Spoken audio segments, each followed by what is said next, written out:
I got that animal ambition. I got that animal ambition. I got that. What's up, y'all? Smoak here. What's good? It's been like over a year since I posted a video on this channel, Noah Smoak 55. But I'm here, I'm back, and I'm trying to be as consistent as I can, just posting reaction videos on wrestling content.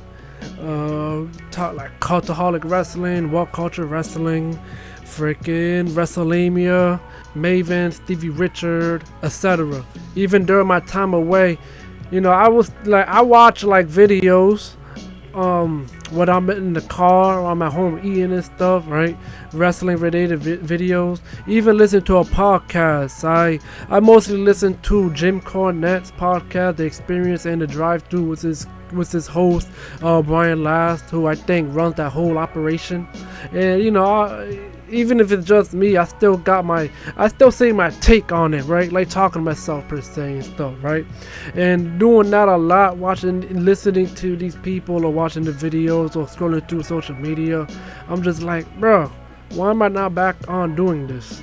Freaking, you know, like I like wrestling as much as the next guy. Like this is no fake shit here. Like this is as real as I can get. Whether it's WWE or AEW, pro wrestling is here to stay in my heart, like for real.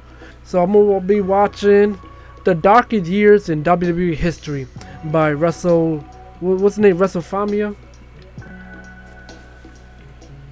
Wrestlemafia, my bad, by Wrestlemafia. I've seen a few of his videos. You can see them on the sides.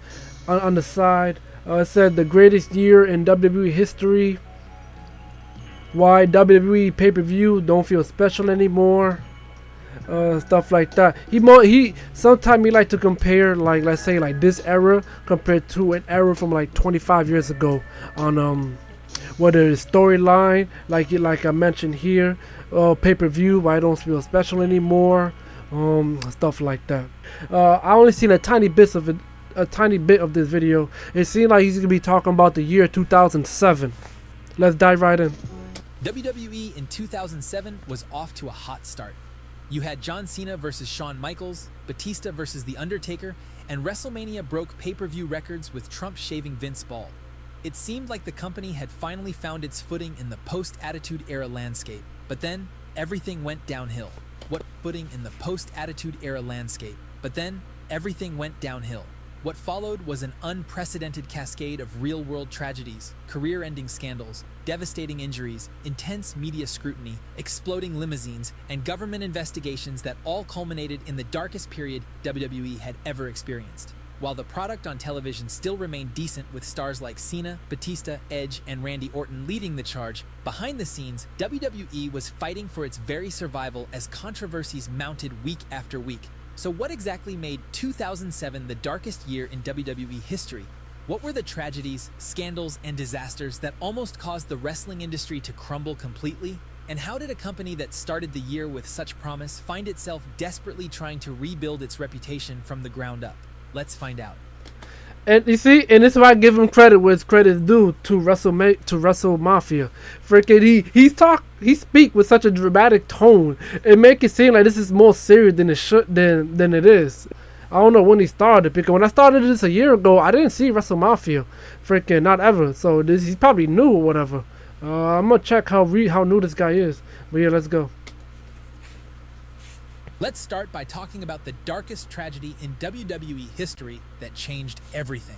The weekend of June 24th, 2007 began like any other pay-per-view weekend for WWE. WWE Vengeance was set to take place in Houston, and one of the most anticipated matches on the card was Chris Benoit defending his ECW championship against the up-and-coming CM Punk. But stop! That wasn't his ECW championship. The ECW title was vacant because I think because Bobby Lashley was the champion at the time, but then he was drafted to Raw, so the ECW title had to be vacated. And I think there was a little tournament, a 4-man tournament or something. So CM Punk and Chris Benoit was the two finalists, and it was about to face each other on Vengeance. I don't know why he said Chris Benoit was the champion. I know he knows better than that. It must have been a slip up, but yeah. When Showtime arrived, Benoit was nowhere to be found. Initially, WWE officials were told that Benoit couldn't make it due to a family emergency involving carbon monoxide poisoning at his home. While the news was concerning, these things happened occasionally in wrestling, and the show had to go on. Johnny Nitro was quickly substituted into the match, defeating CM Punk to become the new ECW champion. Which was interesting considering he was a fill-in. So my guess was that Chris Benoit was probably going to win that match. But yeah, no, that match between Chris and CM Punk, no doubt that would have been a banger. CM Punk was established in the WWE realm, but he was already established like in the pro wrestling world. When you talk about like the hardcore wrestling purists, I guess you can say, right? Coming out of Ring of Honor, you already know how good this guy is. WWE freaking it take a special kind of talent for you to flourish in that realm. Like I don't know if CM Punk was the most liked guy or whatever, but as you can see years later, he just flourished. So this was 2007. Next year he was already the world champion. Like, bro, that's crazy work. CM Punk, like, it just fascinated me too because you know Vince like big meaty guys, right? Because they look like pro wrestlers, whereas CM Punk don't really look like a wrestler compared to those guys. But he still had all of this massive success before he left in 2014, especially being one of the longest reigning WWE champion in the modern era. Like the WWE title belt, not the World Heavyweight title, the WWE Championship. So I always thought that was fascinating, right? Even though he never main evented a pay-per-view throughout that whole time, he was still giving out bangers. And the way he carried himself as the champ, he didn't even need Paul Heyman on his side. Like his promo work was already up to par, bro. Like the way he just promotes himself, the rivalry, whatever. It was on a different level. Throughout the night, fans and fellow wrestlers kept wondering where their beloved technical wrestler had gone. But behind the scenes, a much darker reality was unfolding. WWE officials couldn't reach Benoit by phone, and as hours passed without contact, panic began to set in. The company was already dealing with the fallout from Vince McMahon's exploding limousine segment, which was supposed to culminate in a special 3-hour tribute episode of Raw the following night. Yeah. Instead, the planned McMahon Memorial show was quickly scrapped when news broke that would change everything. On Monday afternoon, just hours before Raw was set to air, police discovered the bodies of Chris Benoit, his wife Nancy, and their 7-year-old son Daniel at their home in Fayetteville, Georgia. Initial reports suggested a possible family tragedy. Perhaps the carbon monoxide poisoning that had been mentioned earlier. In a state of shock and confusion, WWE made the decision to transform their planned McMahon tribute into a Chris Benoit memorial show. For 3 hours, WWE superstars sat with tears in their eyes, sharing memories of Benoit and showcasing his greatest matches. They showed his Royal Rumble victory, his WrestleMania triumph, and countless technical masterpieces that had made him one of the most respected wrestlers in the world. Edge broke down on camera. William Regal spoke about Benoit's dedication to the craft. It was a touching tribute to a man they all believed had died tragically alongside his family. But as the show progressed, more details began emerging from the police investigation. This wasn't a family tragedy or an accident, it was something darker. Chris Benoit had killed his wife Nancy, his son Daniel, and then taken his own life. The revelation hit WWE like a nuclear bomb. Vince McMahon, who had been dealing with his fictional death storyline, now faced a very real crisis that threatened to destroy his company's reputation forever. The next night on ECW, a visibly shaken McMahon appeared on television to address what had become apparent. With one of the angriest expressions ever seen on his face, he promised that Chris Benoit's name would never be mentioned on WWE programming again. But the damage was already done. Yeah, rightfully so, The wrestling world unfortunately. had just broadcast a 3-hour tribute to a man who had committed one of the most heinous crimes imaginable, and mainstream media was about to pounce on the industry like never before. Yeah, because you can't find that show anywhere, that Within episode. hours of the Benoit tragedy being revealed, every major news outlet in America descended upon pro wrestling like vultures. CNN, Fox News, ESPN, and countless other networks launched into wrestling with a vengeance. Yeah, that's a lot The of people, narrative bro. painted WWE and pro wrestling as a cesspool of steroid abuse and violence. When wrestlers like Kevin Nash appeared on Fox News to provide context and defend their industry, they were met with hostile interrogation rather than genuine discussion. Yeah, from what I know of, I think with like steroids this, steroids that, steroids at my mama's house. And freaking, mind you, pro wrestling is not like a popular thing like compared to the NBA, NFL, etc. So these guys don't know what they're talking about, these reporters, when it comes to wrestling. And it was just like steroids up the ass. And you don't blame him too, because I guess for the most part they were jacked up, or at least that's what it looked like. So I don't blame these reporters and journalists for like making that assumption. But no, yeah, I mean, it was trash though for the wrestling industry because at that period of time, they must have been getting shitted on like crazy. The media's approach was ruthless and often dishonest. Yeah. Anchors who had never watched a wrestling match in their lives suddenly became experts on the industry and painted every wrestler as a ticking time bomb waiting to explode. Bruh. What made the media assault particularly devastating was its timing. Wrestling had already been dealing with public perception problems since the end of the Attitude Era, and this gave critics the ammunition they needed to paint the entire industry as irredeemably corrupt. But the media firestorm was just the beginning of WWE's problems, because as reporters dug deeper into the wrestling world, they uncovered a scandal that would forever change how WWE superstars looked and performed. Yeah. As if the media scrutiny following the Benoit tragedy wasn't devastating enough, WWE was about to face an even more immediate crisis that would gut their roster and expose the widespread use of performance-enhancing drugs throughout the industry. Yeah. The investigation had actually begun months earlier, in February 2007, when Sports Illustrated started looking into a potential steroid distribution network operating out of Florida. What started as a routine investigation quickly expanded into something much larger when major wrestling names began appearing in the records. Kurt Angle was the first major star implicated, though he denied any wrongdoing. Of course But he would, Angle bro. was just the tip of the iceberg. On March 19, 2007, Sports Illustrated dropped a bombshell article revealing that multiple wrestlers had received prescriptions from Dr. David Wilbert in Arizona between November 2004 and April 2005. The initial list included names like Eddie I seen anti-aging medicine. That sounds crazy, bro. Guerrero, Rey Mysterio, Randy Orton, Edge, and Gregory Helms. Edge's response was particularly damaging to WWE's credibility. There was some people that was obvious that they took steroids or any performance-enhancing drug. Eddie Guerrero, bro, definitely was one of them because before his death, like 2005, right, especially this guy, he was jacked up to the core to a point where he just looked puffy with muscles, bro. It looked crazy. Rather than denying the allegations, he admitted to using steroids after his neck injury, explaining that they were prescribed to help the bones grow back around the screws and plates in his neck. The situation exploded on August 30th, 2007, when the New York Daily News published a comprehensive list of wrestlers who had received steroids and other drugs from internet doctors. 12 current WWE wrestlers were named, and the fallout was catastrophic. Yeah. Chavo Guerrero, Shane Helms, You see? Randy Orton, John Morrison, Mr. Kennedy, Funaki, Charlie Haas, Funaki? The Maga, hell? William Regal, Edge, and several others were suspended for violating WWE's wellness policy. I wonder what The Funaki timing was couldn't taking. have been worse. WWE was already dealing with the Benoit aftermath and intense media scrutiny. Now they were losing another dozen wrestlers to suspensions. Storylines had to be rewritten overnight. Yeah, that's Umaga lost annoying. the Intercontinental Championship to Jeff Hardy. John Morrison was stripped of the ECW title and lost it to CM Punk. And Wait, what? Time out. Cause I remember watching ECW like not that period, but I was watching it like back to back on a point on Peacock or the WWE Network. I thought CM Punk being champion was always the plan. I didn't thought he got rid of the belt because of that sake. Johnny Nitro?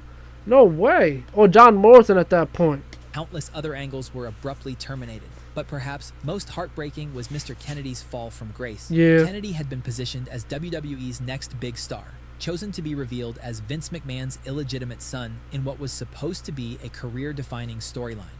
His suspension ended his push, and the angle was rewritten with Hornswoggle taking his place. The scandal didn't stop there.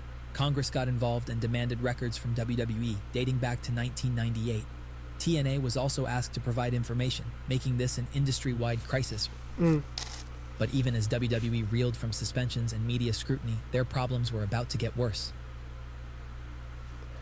As if the Benoit tragedy and steroid scandal weren't devastating enough for WWE's roster, 2007 also became a year where it seemed like every major star was cursed to suffer career-threatening injuries at the worst possible moments.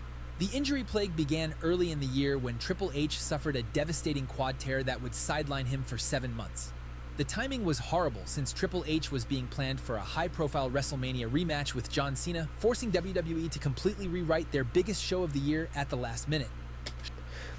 Shawn Michaels stepped into Triple H's spot, creating one of the best matches in WrestleMania history with Cena. But losing Triple H's spot, creating one of the best matches in WrestleMania history with Cena. but losing HBK's original opponent meant further reshuffling of an already complicated card. Really? The domino effect of a single injury was already causing problems, but Damn. this was just the beginning of WWE's medical nightmare. The Undertaker, who had been having a career renaissance with his world title run and matches against Batista, went down with a torn bicep that forced him out of action for months. Edge... I didn't know that. I ain't gonna hold you. I didn't know he got injured. I didn't know he was out for that long. I think that's why Edge came out. fresh off winning the World Heavyweight Championship and positioned as SmackDown's top heel, suffered a pectoral injury that forced him to vacate the title he had just won. Damn, Bobby that's Lashley, crazy. who had been built as ECW's franchise player, Yeah. also suffered injuries that disrupted his momentum. Damn, But perhaps I don't the remember most that. devastating God blow damn. came when John Cena, WWE's undisputed top star and face of the company, tore his pectoral muscle in October. The injury bug was so severe that Yeah. by the summer of 2007, WWE's main event scene had been reduced to Batista, Rey Mysterio, Randy Orton, and King Booker. When you combine the injuries with the suspensions, WWE Booker. was left with a roster so thin that they were forced to put the World Heavyweight Championship on the Great Khali, not because he was the best choice, but because he was one of the only credible heels left standing. But Yeah. WWE's crisis He had the look, he had the physique, right? Like 7-footer, you're like, oh man, how can I beat this guy? But at this point of his career, 'cause I heard he was a tremendous athlete back in the day, but at this point of his career, right, and this is like early of his WWE run, you know, he just couldn't go in the ring like that. He was too big for his own good, he was too slow, all of that. He couldn't put out like great matches, you know, even for like a Giants work. went beyond just immediate injuries and suspensions. These mounting disasters forced the company to make changes that would reshape the wrestling industry forever. The mounting crises of 2007 forced WWE into a desperate period that would fundamentally alter the direction of pro wrestling forever. What emerged was a complete philosophical shift that transformed WWE from the edgy, controversial shows that had defined the Attitude Era into something entirely different. The most immediate change came in response to the Benoit tragedy and the growing understanding of CTE in the company. Yeah. Unprotected chair shots to the head, which had been a staple of hardcore wrestling for decades, were immediately banned following the discovery that Benoit's brain showed damage equivalent to an 87-year-old Alzheimer's patient. The company also implemented stricter concussion protocols and enhanced their wellness policy, which had originally been created after Eddie Guerrero's death. More frequent testing, stricter penalties, and increased medical oversight became the new standard as WWE tried to prove to critics that they were serious about performer safety. But the most visible change was WWE's gradual shift toward family-friendly programming. This wasn't entirely due to the 2007 controversies. There were financial incentives to pursuing a PG rating that would attract more mainstream advertisers and sponsors. Exactly. However, the events of 2007 accelerated this transition dramatically. Really? Network executives and advertisers who might have overlooked wrestling's edgier content were now actively distancing themselves from anything associated with WWE's violence and controversy. The move toward PG programming was evident in small changes at first. Hornswoggle began appearing in more child-friendly segments. Blood was gradually reduced, and storylines became less focused on adult themes. The gritty look of Raw was abandoned. Hardcore matches became increasingly rare, and the overall tone shifted from rebellious entertainment to something parents could watch with their children. WWE's decision to go HD in 2008 provided the perfect cover for this transition, but industry insiders knew the real motivation.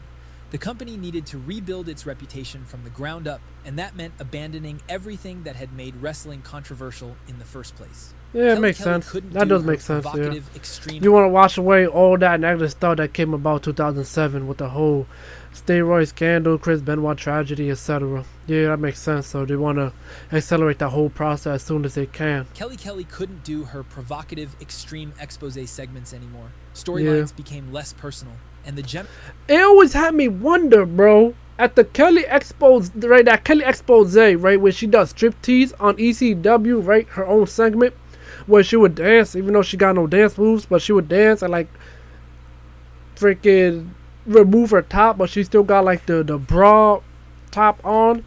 I remember one time she took the top off. I'm just like, did she really take it off, bro?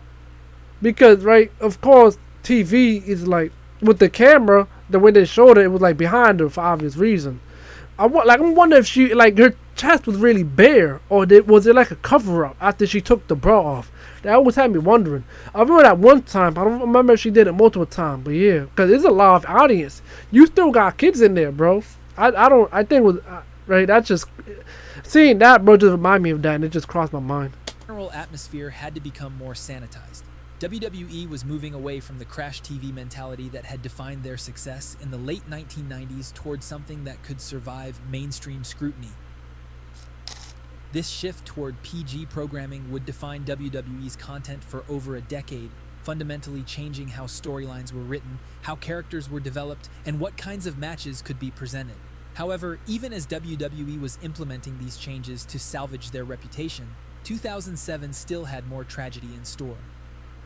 Yeah, and what's this? Let me hear this. What had already been the darkest period in WWE history. The fact that Great Khali, bro, when he won the world title, and that wasn't the only time. He did it multiple times. He would carry the big gold belt upside down. I didn't know what's up with that. It was just a weird presentation, bro. I'm like, what? Became even more devastating as a cascade of wrestler deaths created an atmosphere of genuine fear. Yeah. The year saw the deaths of Bam Bam Bigelow and Mike Awesome within a month of each other in early 2007. Damn. Bigelow was just 45 years old when he died from a drug overdose, while Awesome was only 42. In March, Bad News Brown and Ernie Ladd died within the same week, creating an eerie pattern that had wrestlers genuinely worried about who might be next. June brought the death of Sherry Martel from a drug overdose. Wow. The media used each death as evidence of wrestling's toxic culture, creating a narrative that painted the entire industry as a death trap. August brought yet another tragedy when Bryan Adams, known to fans as Crush, died at age 43 from mixing prescribed medications. Beyond the deaths, WWE was dealing with a host of other problems that would have been major crises in any normal year, but seemed almost minor compared to everything else happening. ECW was on life support after Vince McMahon's comedy championship reign killed whatever credibility the brand had left. The cruiserweight division became such a joke that WWE actually put the title on Hornswoggle. Creative teams were constantly rewriting shows due to suspensions, injuries, and other real-world crises interrupting their storylines. The threat of federal intervention loomed over every decision, making company executives paranoid about every aspect of their operation. Looking back at 2007, it's remarkable that WWE survived at all. Any one of these crises could have ended a smaller company. The combination of all of them should have been fatal. Yet, Vince McMahon and the WWE managed to survive the darkest year in history. But let me know what you think. Is WWE today better than it was in 2007? Thanks for watching, and I'll see you. I mean, Vince McMahon, he's not a rookie, bro. He's been doing this for a long time, right? Probably even before he gained control of the WWE by buying it from his dad a while, years ago. But I mean, so that wasn't, and the WWE is too big for it to to just blow up, right? Like in terms of like self-destruction. I mean, injuries happen, stuff happens. Vince knows that, so he just made it work, and he did, and it's still flourishing today, even after his absence, retiring from like a few years ago because of stuff coming out, etc. But yeah, I mean, yeah, so that's just wrestling for you. You always gotta pivot based on like real life situation, and was a bunch of stuff happening at that period, 2007. I mean, it is what it was, and you have to build new stars anyways, right?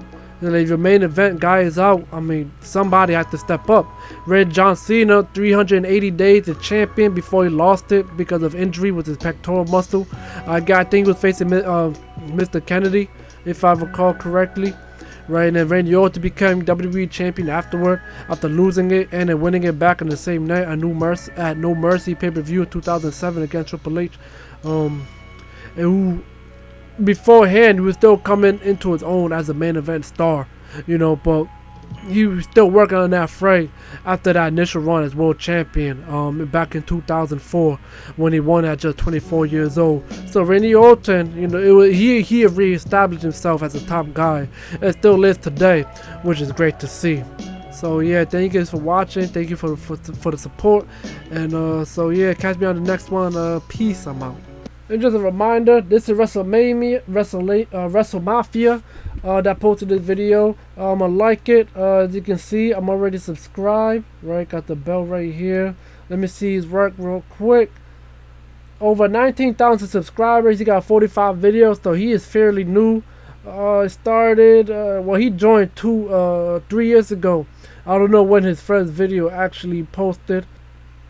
Okay, so yep, he is new. About at least 7 months old, right? Posting this video, so that's cool to see. Yeah, Wrestlemafia. Give him support. all things pro wrestling. Love to see it as a fan. So yeah, deuces.